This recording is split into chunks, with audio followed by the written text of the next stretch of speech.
Hey, this is Matt once again. We're about to another video. There's another paid request, this time for Edward. Thank you so much, Edward. You've been very generous. I appreciate it.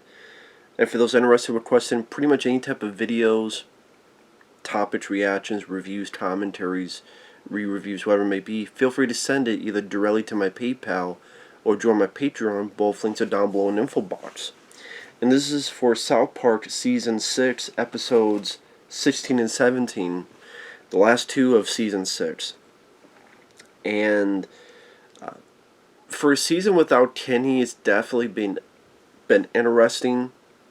It shook things up a little bit. And these last two, they're pretty decent. I wouldn't say they were my favorite episodes of the season, but they're pretty decent. Episode 16, the kids find this joint, and this is around the time there's a lot of these anti-drug commercials where if you smoke weed, you may shoot your friend accidentally or on purpose, or if you smoke weed, it turns you into a terrorist. So the guys at South Park were trying to make fun of how over the top that gesture is. Just like the little kids find a joint, it's like, oh, don't touch it. No, you touch it. No, you touch it. Well, if you touch it, you don't turn all these other drugs. I think a kid even says, we will turn you into a terrorist if you touch it. So Stan finally says, screw it, I'll do it. Picks it up, throws it away. And then this guy arrives and says that he's from the future. He's future Stan. And it scares Stan, and the guy arrives, and the parents go, oh, you must be the real Stan. And the future Stan says, oh man, I turned to drugs and this and that, and I wish my life was better. So future Stan stays at the house for a while, and regular Stan hates this guy, is annoyed by this guy, and even Butters, he has a future self.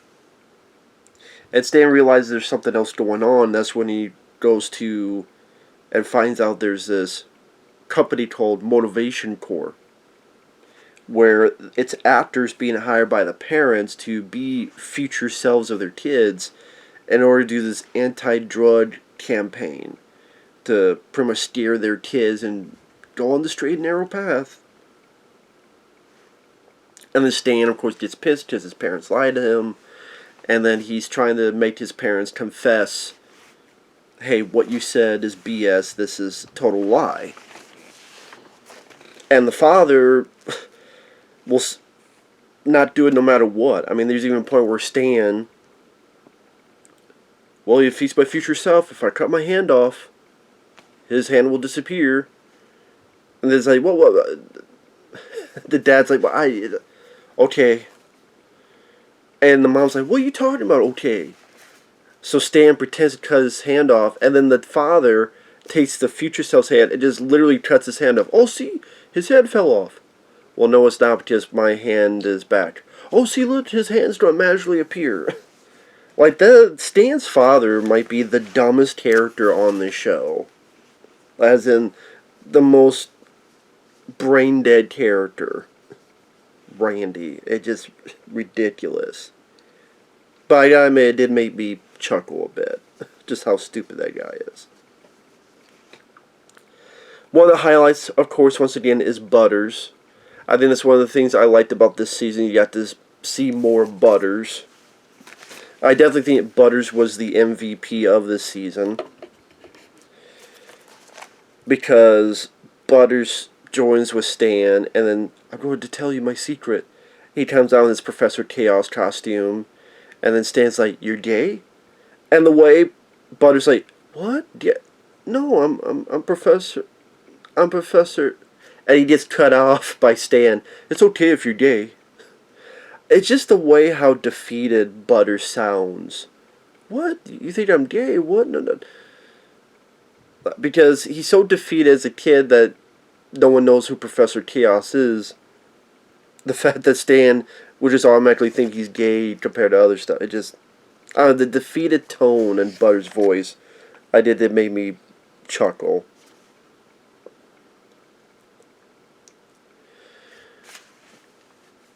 And of course, one thing leads to another, and Stan find, you know. Oh yeah, there's also Cartman. He has a revenge business, and they hire Cartman to help in this revenge business. So, and Cartman try to be very professional, but his decision is to smear poo all over rooms. But yeah, he tries to do so professional. Which swatches do you like, or colors? Do you like the baby green? Do you like this? I always thought it was funny when Cartman tries to sound professional. Just a very different take on Cartman as a character. Like, he's such a dick and he's such an asshole, but then at times he does try to be fairly professional. And then, spoiler, you even have a sad ending where, you know, it's been found out, motivation core, what it is, and then there's a guy who says he's a future Cartman, and he just pops up and goes, "This is the start of you turning a new leaf." And of course, Cartman thinks it's bullshit because of all that happened. Screw you! No, in fact, you know what? I'm going to eat all the time. And then when he walks away, you realize that was the real future Cartman, and then he turns from the successful, in-shape businessman to like an overweight former criminal or something. And it's like, ah, man. Cartman really fucked himself over. Maybe you go, why the hell did you go to your younger self anyway in the first place? Why did you say squat? But South Park does that a lot, where at the end they'll throw like something fairly random. And speaking of which, at the very end, speaking of which, the next episode definitely does that. The next episode was, I mean, I liked episode 16 more than this one, but pretty much it's a Christmas story where, oh, I forgot his name, the kid who's much more Jewish with the glasses and was related to Kyle, he's doing taxes for, not taxes, but he's kind of like doing taxes, but Christmas, like what nice things you've done for Cartman, to write off nice things in order for Santa to give him a gift. And then Cartman's like, I gotta do something very nice. And so there's this thing where, you know, there's bad news going on in Iraq. Oh, let's bring Christmas to there. They do it with Mr. Hanky. They did the Pooh Express, like the Polar Express. And, you know, South Park has a tendency to have kind of, despite what the lyrics are, the tone of it can be kind of a, how do I put it, a fun, catchy jingle. It's weird, like, they could kind of get a catchy song in there, but then, of course, you look at the lyrics, you go, it's not really something you want to sing out in public, but they definitely know how to capture a catchy song beat to it. Poo-choo train is my favorite thing. The poo-poo train is my favorite thing.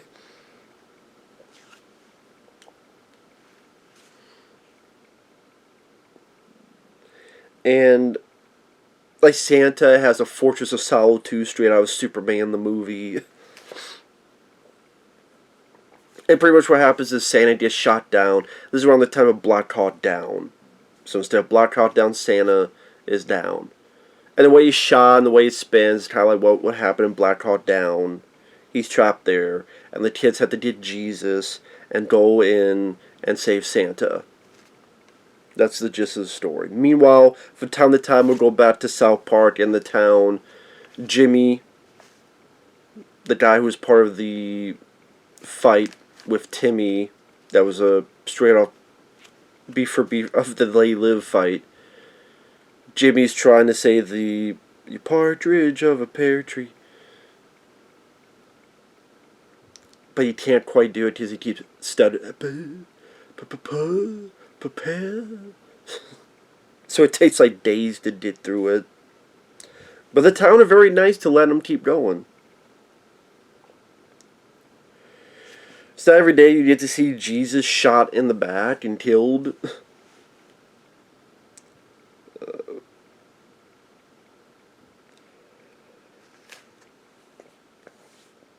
again, I wouldn't call the episode that funny, but it was just very creative.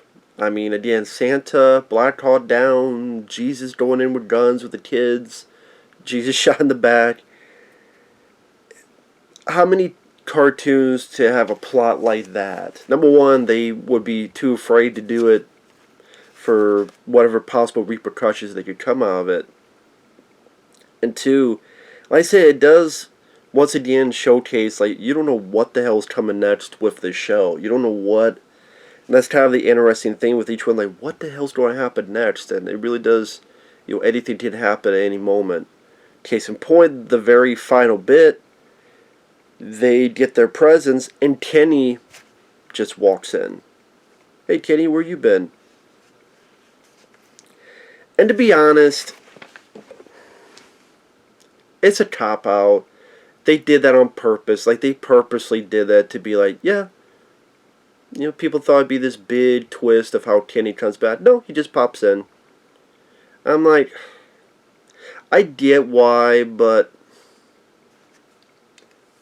I don't know. I still would have preferred some type of story for how Kenny came back.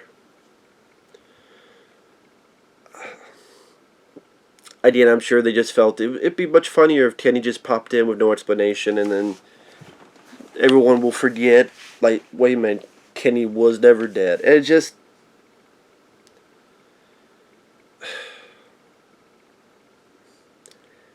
That's one of the things with South Park is... Well, that's one of the things with a lot of cartoons. No, I can't even say that. There are cartoons that have a certain...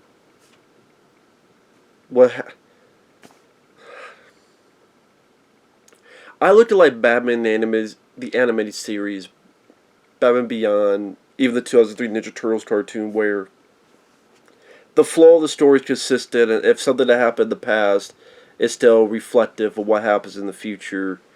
But in a lot of other cartoons, even like The Simpsons or whatever, a lot of what's done in the past doesn't really affect the modern point, meaning there's, I don't want to say continuity, but it's a lot of stuff that's mainly done because each episode is sort of its own solo individual thing, and that's how you look at it. And I guess, like, my favorite cartoons, I prefer more of, when you watch in the show, you feel like there's an actual history going on. And again, for cartoons, you can't have that because for so long, especially if it's a kid, they don't be the same age. And they're not going to grow at all, and it just...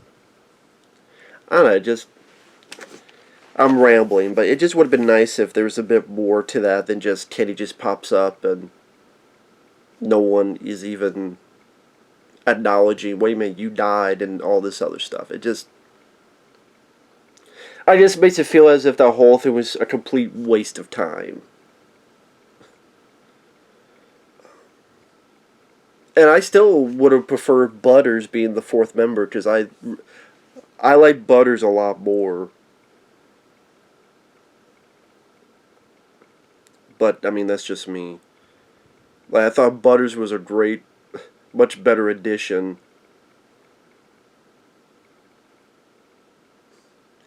But, I mean, with that said, now Kenny's back, so I guess status quo is now back on target.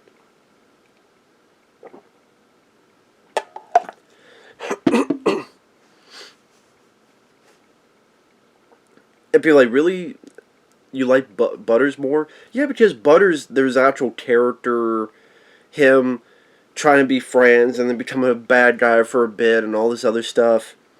There's just more to it than Kenny, which is, how's he going to die this week? How's he going to die this week? How's he going to die this week? There's really, like, they haven't really done nothing else with Kenny. It's just, he doesn't talk. He talks and here. But it is what it is. So between episodes, I would say episode 16 I liked more. Like I said, I liked the bit with Butters in there. Cartman's revenge business, I thought the way Cartman handled it, I thought was a fun voice performance. Episode 17, again, the concept is kind of funny. Black Hawk Down with Santa. But I just didn't think it was as funny as other episodes. But with that said, it's still a decent one. Thanks for watching. Take care. We'll see you guys later. Bye-bye.